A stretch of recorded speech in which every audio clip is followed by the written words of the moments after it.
Welcome back, kids, to the With Joe Wehbe Podcast.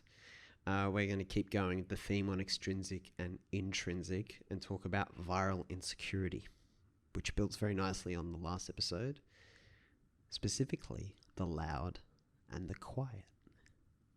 The loud and the quiet. What's Joe on about today? So let's unpack a little bit of a trend, an unfortunate trend in society. And I think I read recently The Subtle Art of Not Giving a Fuck, and he talked about this a little bit in the book as well.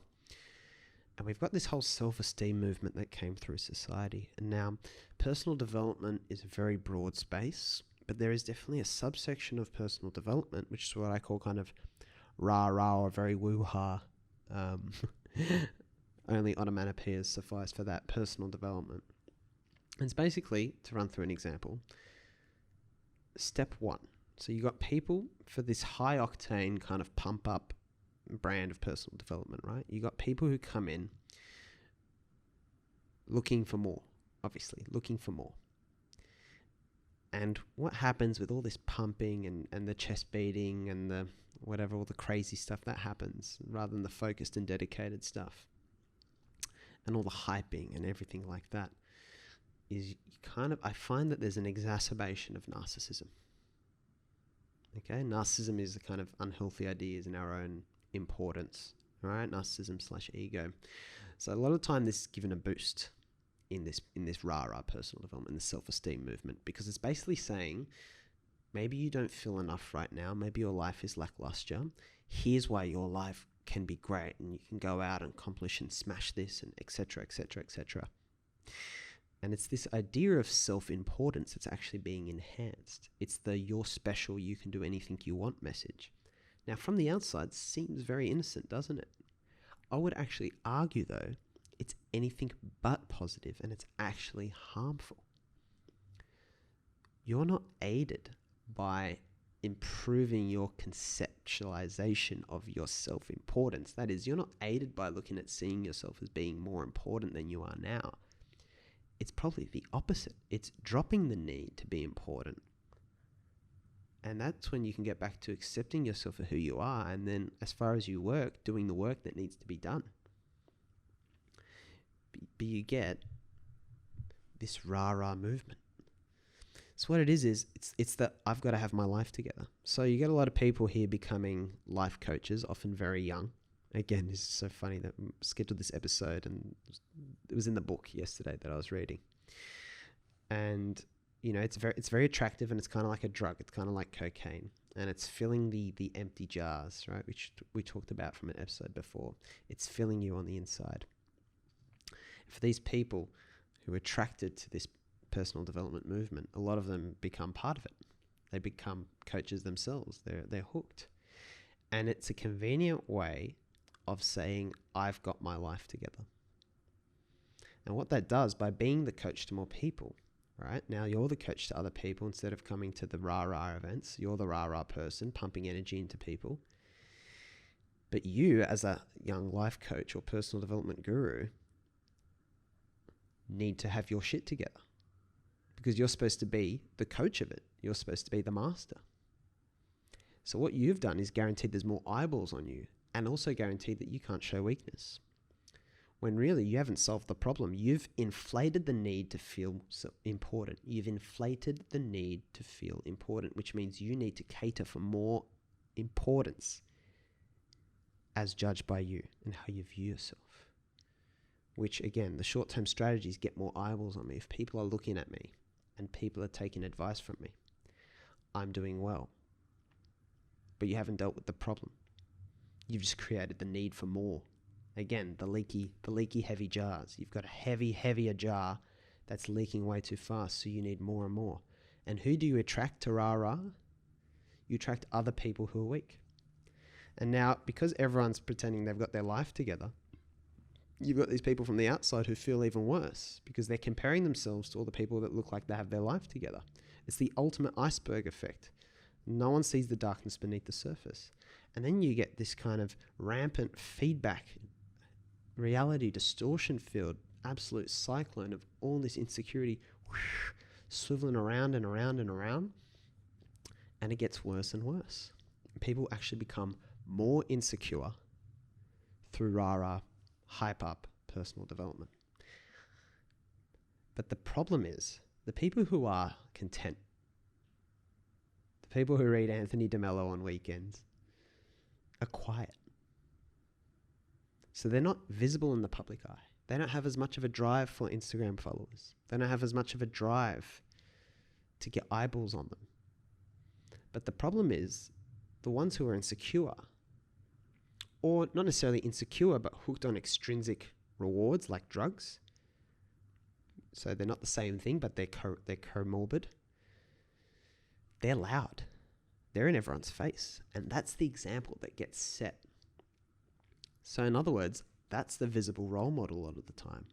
The people that are quiet who are the great role models, I think about someone like my grandfather, the poor guy, worked hard his whole life, immigrant, struggled financially, sacrificed for the sake of his family, his 5 daughters and my grandmother.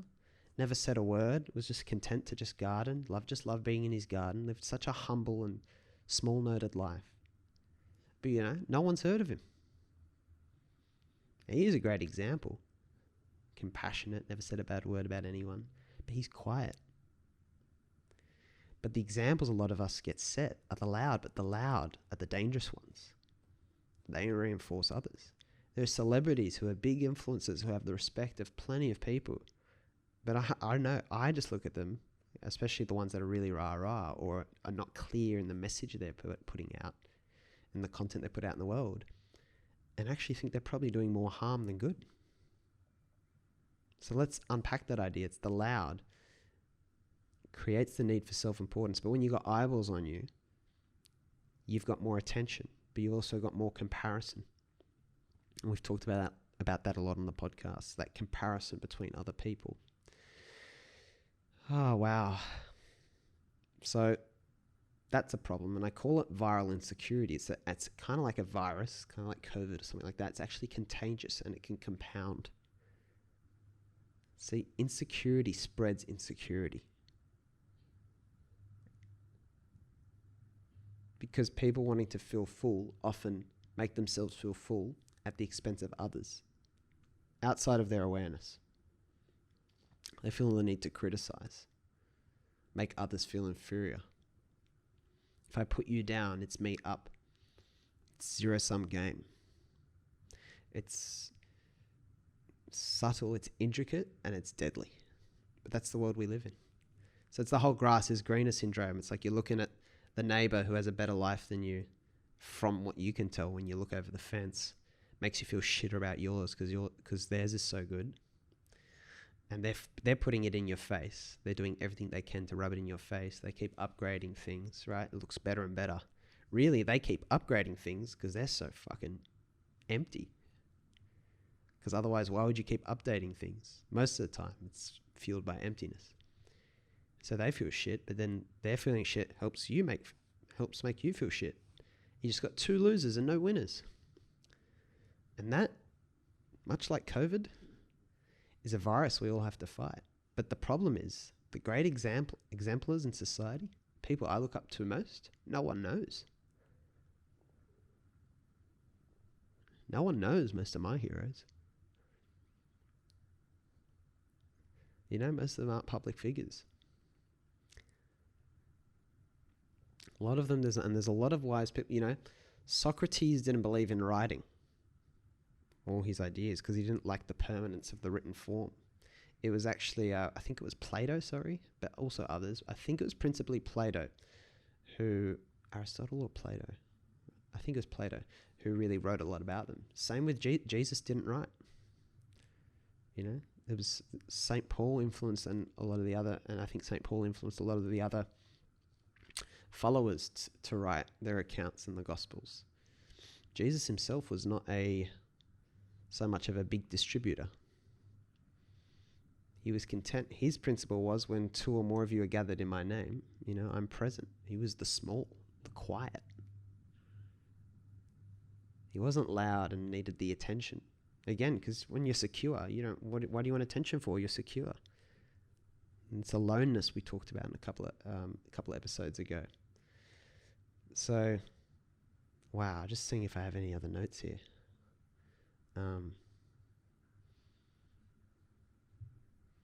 It's the same. Sorry, as I'm talking, I've got someone abseiling down the windows outside, which is kind of funny. Hey, there he is. So yeah, the whole thing about successful, that's another example. We'll probably talk about that in podcast episodes to come. But yeah, it's this whole dynamic of the loud and the quiet, and that's the real point I wanted to get across today. So my reflection question today is, all right, there are people who are out there who are loud. And they might be loud because they've got a good message to say, right? So someone like for me, I guess examples like a Jordan Peterson or someone like that, Sam Harris's create a huge benefit to society, right? They're certainly vocal, but I don't think it doesn't look like it's out of insecurity, and they have very clear messages. But there are other examples, or they're not just public figures I'm referring to, but a lot of the people on your social media breeding insecurity. The people uploading image after image of how amazing their life is. And you know what the beauty is? You subscribe or unsubscribe to all the fucking information in the world. There's a lot of information right now. There's a lot of loud, insecure people spreading the virus. Now, a good thing you can do, which I've started doing, is just unfollowing and unsubscribing from the fuckers. All right? They're going through their own battle and it's not nice. They might not even realize it. Maybe they're just hooked on extrinsic drugs or caught in extrinsic traps. You're not going to help them by following them. You've got to not wire your brain with that shit. You've got to unsubscribe and unfollow, and maybe subscribe to other stuff instead. I mean, the other day I just deleted all the last social media apps off my phone, even though I use social media for work and the podcast.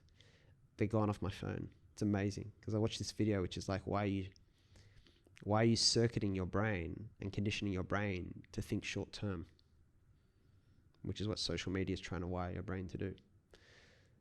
So what do you need to unsubscribe from? What do you need to unfollow? What's loud? Maybe what we need in our world is actually a whole group of people who are just fucking quiet. Not trying to push shit on you. Not needing your eyeballs to validate themselves. And if your eyeballs weren't available, they wouldn't be able to grab those drugs and they'd have to look somewhere else. It's amazing when sometimes you think the best thing you can do is just shut up, step back, and remove yourself.